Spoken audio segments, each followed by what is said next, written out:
maa ngi leen di nuyu yéen ñëpp di wax ne vidéo bi dama leen ci bëggoon a woon nan ngeen mën a démarrer utiliser li ñuy wax crypto-monnaie.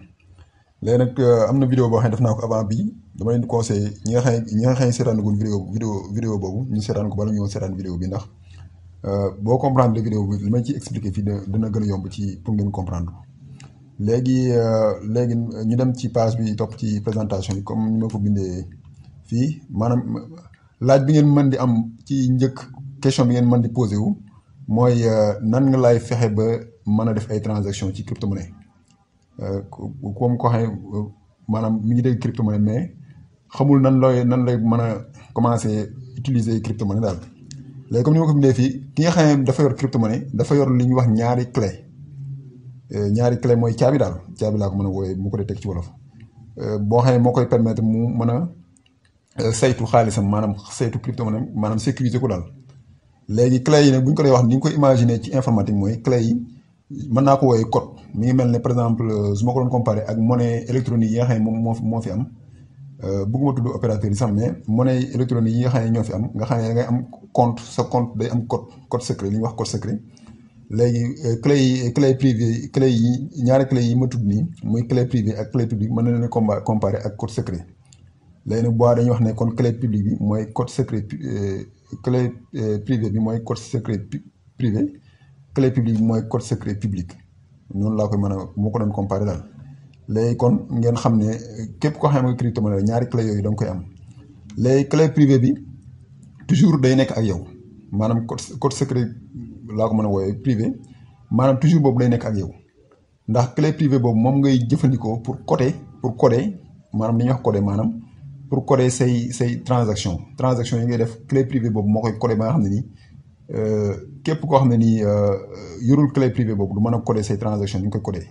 léegi clé publique bi nag moom ngay jël jox ko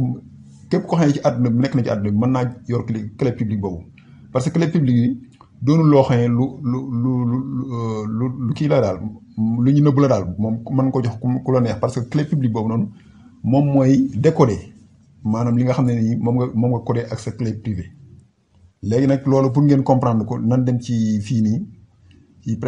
présentation bi ma yor fii nii pour expliquer leen par exemple dama joxe ñaari exemple benn exemple boo xam ne Samba dafa war a yónnee xaalis Demba Samba moo nekk nii ci côté gauche Demba moo nekk ci côté droit.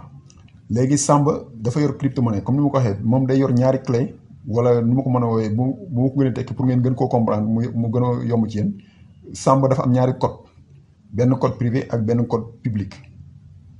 waaw. léegi code public bi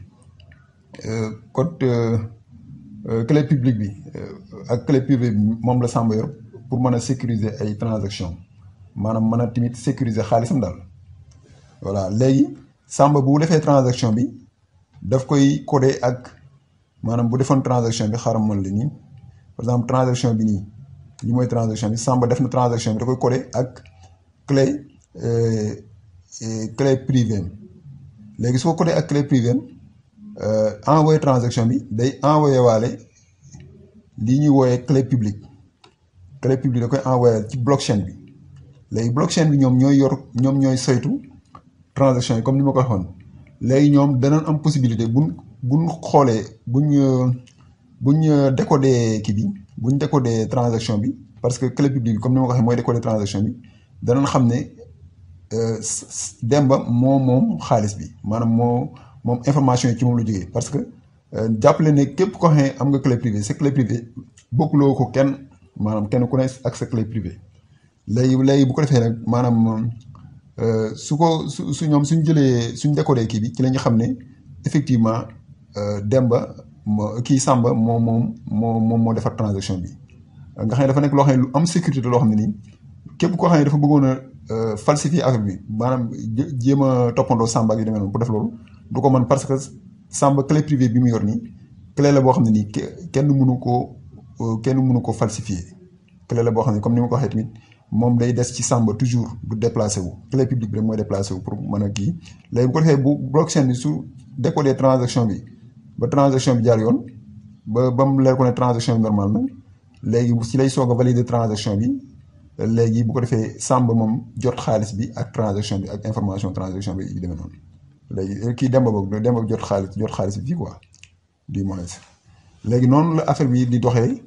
mais léegi nañ ñëwaat fii ci présentation bi pour ma wan leen pour ma expliquer leen comme ni ma ko bindee fii léegi clé privée bi moom mooy sa xaalis clé privée moom jàppale ne mooy sa xaalis moom mooy li gën a am importance clé privée bi moom waroo ko jox kenn ndax képp koo xam ne nii yor na sa clé privée ci sa crypto-monnaie bi nga yor xamal ne yow sa xaalis mi ngi maanaam mën na dem ci zéro quoi mën nañ ko jël facilement mi ngi mel ne sa portefeuille bi nga yor sa poche nga jëloon ko rek jox ko nit xam nga soo ko joxee nit bu nekkee ne xaalis nga ci effectivement xaalis boobu nit kooku mën na ko jëfandikoo loolu neen ko jàppee moo tax clé privée bi lu am solo la léegi bu ñëwee fii comme ni ma ko bindee fii bu ñëwee ci monde crypto-monnaie maanaam amul tur maanaam li ci gën a jaaxal nit ñi mooy amul tur par exemple buñ ko comparé ak banque yow banque boo fa doon dem sa xaalis da ngay am compte bi day am tur par exemple bu nekkee ne Samba nga tudd da ngay dem ci banque bi ñuy Samba ñu jël say information kii la ba nga xam ne compte boobu noonu dañuy xam ne yow compte bi compte Samba la voilà léegi nag bu dee crypto-monnaie nag compte yi amul tur liñ koy mën a xamee mooy adresse lay am li ñuy wax adresse crypto-monnaie léegi adresse crypto-monnaie boobu noonu mooy permettre ñu mën di identifier transaction yi ne transaction bi par exemple ci Samba la jógee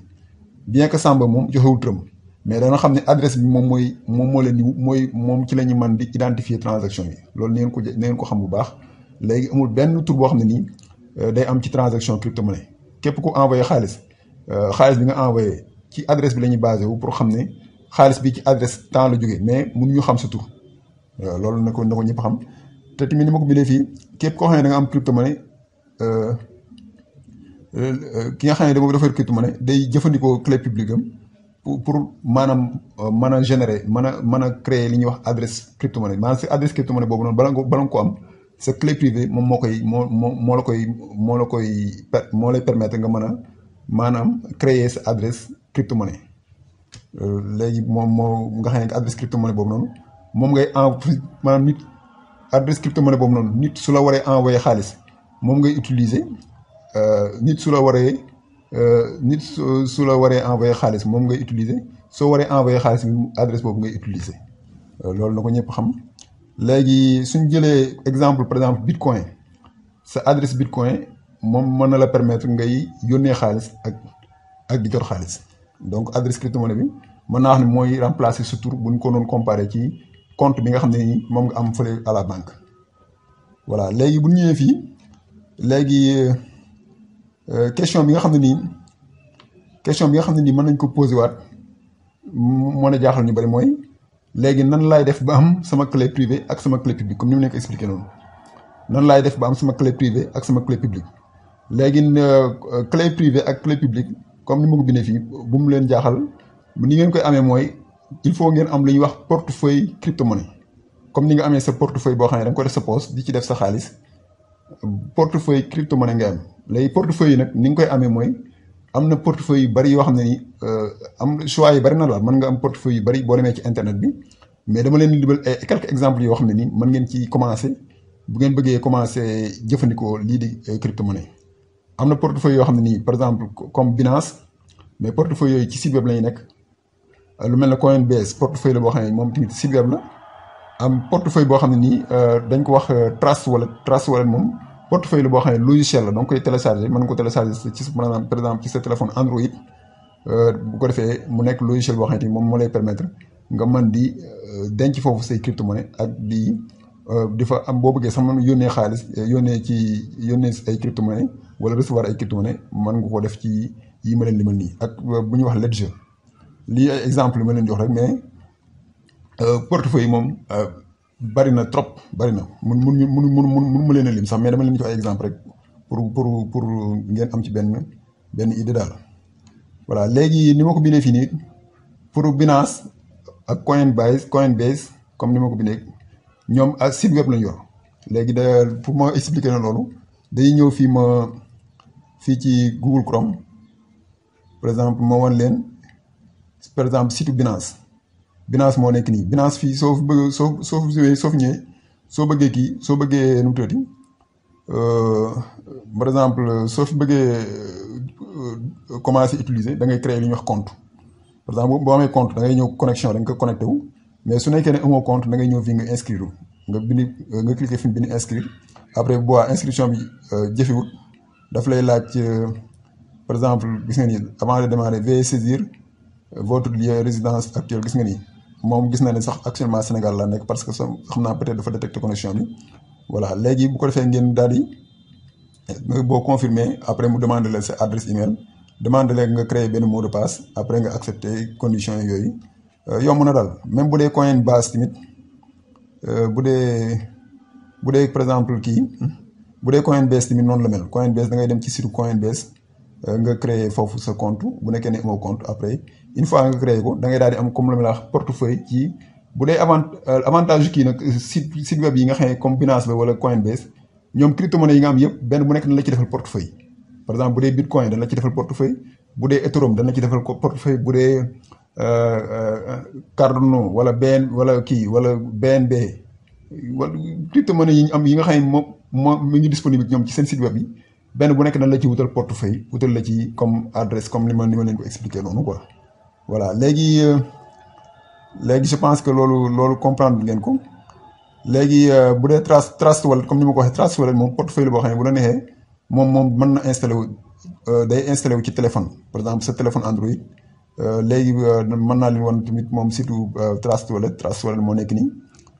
mais su ngeen bëggee télécharger gis nga nii mën nga dem Google Play Store wala bu nekkee ne da nga yor kii iPhone genre bu dee iPhone App Store ngay dem voilà léegi nga télécharger ko boo ko télécharger automatiquement da ngay am possibilité mën a commencer utiliser kii bi Trust Wallet moom en même temps daf lay jox kii day doon portefeuille boo xam ni crypto-monnaie yi nga xam ne disponible yëpp da nga ko mën a am ci portefeuille boobu noonu ci sa téléphone voilà léegi na ñëw fii ci présentation bi ñu continuer léegi ma ne portefeuille yi ma leen wan yii yëpp li nga xam ne moom lañ bokkale mooy portefeuille bu ci nekk ak crypto-monnaie ba nga xam ne moom la am crypto-monnaie bu nekk da nga ci am clé privée ak clé publique waaw da ngay am clé privée ak clé publique loolu ni ngeen ko jàpp léegi tamit comme ni ma ko waxee nii bu dee durant installation bu dee par exemple portefeuille bi mel ne Trust Wallet nga xam ne logiciel la soo ko dee installé moment bi nga koy installé dafa am benn phrase boo xam ne dañ la koy jox ñu di ko woowee en anglais seed phrase boobu noonu lu ci ëpp 12 mots lay doon léegi 12 mots yooyu noonu comme ni ma ko bindee fii ni ngeen ko garder ci endroit bu am sécurité parce que moom moo lay permettre sa portefeuille boo ko bëggee récupérer nga mën koo récupérer par exemple sa appareil téléphone bu amoon problème wala demee noonu te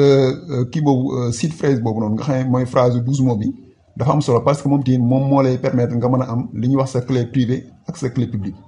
loolu tamit neen ko bàyyi xel trop bu dee surtout bu dee Trust Wallet xam naa su ma amee temps peut-être danaa jéem a def ay vidéo pour expliquer nu ngeen utiliser par exemple lu mel ne Coinbase wala lu mel ne Binance wala lu mel ne Trust Wallet parce que yooyu bokk nañ ci portefeuille yi nga xam ne ñoo gën a siiw ci domaine crypto-monnaie waaw di wax ne daal loolu laa leen bëggoon indil comme information ci pour ba ngeen bëggee démarrer ak crypto-monnaie mën ngeen a démarrer ci genre soit mën ngeen dem fu mel ne Coinbase ngeen inscrire fa bu ko defee automatiquement da ngay daal di am possibilité pour mën a am say crypto-monnaie te crypto-monnaie te par exemple bu dee fii surtout Afrique nga nekk nii pour nga am crypto-monnaie tamit beneen question bi nit ñu bari di poser mooy fan laay jëlee crypto-monnaie boo ko bëggee am nag am na ñoo xam ne dañuy jaay par exemple ay bitcoin par exemple mën nga leen bu dee koo xam ne nii am nga confiance yi moom surtout il faut faire attention bu dee koo xam ne am nga confiance yi moom laa wax nag ko xam nga bu baax mën nga ko envoyer par exemple xaalis mu envoyer la ay bitcoin bu fekkee yow defal nga ubbi nga sa compte Coinbase wala sa compte Binance voilà boobaa moom mën na la envoyer par exemple bitcoin wala beneen kii boo xam ne nii mën na la ko beneen crypto-monnaie boo bëgg mën na la ko envoyer bu ko defee nga commencé def apprentissage maanaam di commencé jàng nit ñi utiliser kii bi voilà te comme ni ma leen di conseillé tamit crypto-monnaie boo ci di dugal ci xaalis boo xam ne nii maanaam doonul boo xam ne nii daal dafa am yenn yitte yoo ci bëgg a def voilà na doon xaalis boo xam ne nii peut-être boo demoon ba mu naax saay tamit du la wàññi dara daal loolu tamit ne ko nit ñi bari bàyyi xel. voilà léegi daal site yooyu daal man laay conseillé ñu bari buñ bëggee commencé nañ dem ci mel ne Binance moom mooy numéro 1 parce que foofu plateforme d'échange la. d'échange mooy plateforme la boo xam ne mën nga fa def mën nga fa jënd ak jaay par exemple comme ni ma ko waxee bu dee Afrique nag day xaw a jafe pour nga kii ko parce que foofu bu dee Binance bu nekkee ne yeneen réew yi la lu mel ne ay réew Europe wala ay États-Unis yooyu foofu mën na la jox li ñuy wax mën nga utiliser sa carte bancaire même bu dee Afrique gi sax am na ci dëkk yu bari yoo xam ne mën nga utiliser sa carte bancaire mais daal am na ay jafe-jafe léeg-léeg pour nga jënd fa crypto-monnaie mais bu dee lu mel ne Binance moom boo amee carte bancaire lu mel ne genre crédit carte de crédit mën nga dem foofu Binance nga inscrire fa ak sa carte de crédit mën nga jënd bépp crypto boo xam ne Binance am na ko. waaw bu dee Coinbase moom des na ma leer parce que am naa compte Coinbase mais mosuma ko utiliser mais bu dee Binance moom mën nga par exemple ubbi sa compte Binance